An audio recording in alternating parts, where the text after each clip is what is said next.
Ration കടയിൽ നിന്ന് കിട്ടുന്ന ഗോതമ്പ് പൊടി വെച്ചിട്ട് എളുപ്പത്തിൽ ഉണ്ടാക്കാൻ കഴിയുന്ന ഒരു അടിപൊളിയായിട്ടുള്ള ചായപ്പലഹാരമാണ് നമ്മൾ ഇന്ന് ഉണ്ടാക്കാൻ പോകുന്നത്.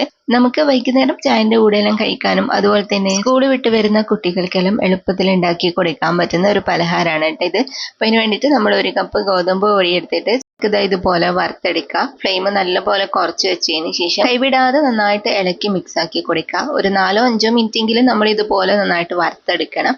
ഈ ഗോതമ്പ് പൊടിന്റെ കളറെല്ലാം ചെറുതായിട്ട് ചേഞ്ച് ആയിട്ട് നല്ലൊരു സ്മെല്ല് വരാൻ തുടങ്ങും. അതുവരേക്കും നമ്മൾ ഇതുപോലെ നന്നായിട്ട് വറുത്തെടുക്കാം. അപ്പൊ ഇത് വറന്നു വന്നാൽ നമുക്കിതിലേക്ക് തേങ്ങ ചേർത്ത് കൊടുക്കാം. 1 കപ്പ് തേങ്ങയാണ് കേട്ടോ ഞാൻ ഇതിലേക്ക് ഇട്ട് കൊടുക്കുന്നത്. ഇനിയിപ്പോൾ നമുക്കിതിലേക്ക് കുറച്ച് ഏലക്കായ പൊടിയും കൂടി ചേർത്ത് കൊടുക്കാം. എന്നിട്ട് നമുക്ക് ജസ്റ്റ് ഇതൊന്ന് മിക്സ് ആക്കിയതിന് ശേഷം നമുക്കിതിലേക്ക് ശർക്കരപ്പാനി ചേർത്ത് കൊടുക്കാം.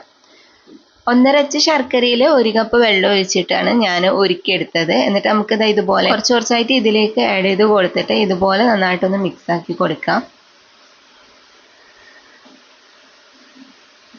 ഈ സമയത്തെല്ലാം ഫ്ലെയിം നല്ലോണം തന്നെ കുറച്ച് വെക്കണേ. എന്നിട്ട് ഇതുപോലെ എല്ലാം കൂടി നന്നായിട്ട് യോജിപ്പിച്ചിട്ട് എടുത്താൽ മതി.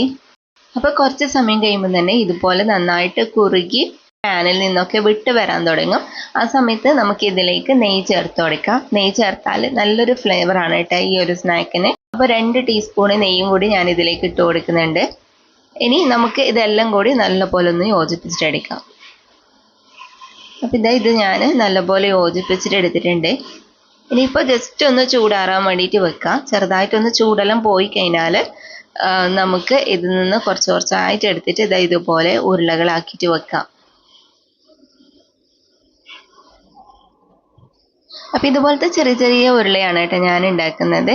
ഇതേപോലെ നിങ്ങൾ ഷേപ്പ് ആക്കിയിട്ട് എടുക്കുക. ഈ ഷേപ്പിൽ അല്ലെങ്കിൽ നിങ്ങൾക്ക് ഇഷ്ടമുള്ള പോലെ ഷേപ്പ് ആക്കിയിട്ട് എടുക്കാം. അപ്പൊ നമ്മൾ ഗോതമ്പ് പൊടി വെച്ചിട്ടുള്ള നല്ല അടിപൊളിയായിട്ടുള്ള ലഡു ആണ് കേട്ടോ ഇന്ന് ഉണ്ടാക്കിയത്. നല്ല സിമ്പിൾ ആയിട്ട് എല്ലാവർക്കും ഉണ്ടാക്കാൻ പറ്റുന്നതാണ്. അപ്പൊ ഇതിപ്പോ ഞാൻ ഉണ്ടാക്കുന്ന സമയത്ത് നല്ല ചൂടുണ്ട്. അപ്പൊ നിങ്ങൾ ഉണ്ടാക്കുമ്പോൾ ചൂട് ചെറുതായിട്ടൊന്ന് മാറിയതിന് ശേഷം മാത്രം ഇതുപോലെ ഉരുളകളാക്കിയാൽ മതി.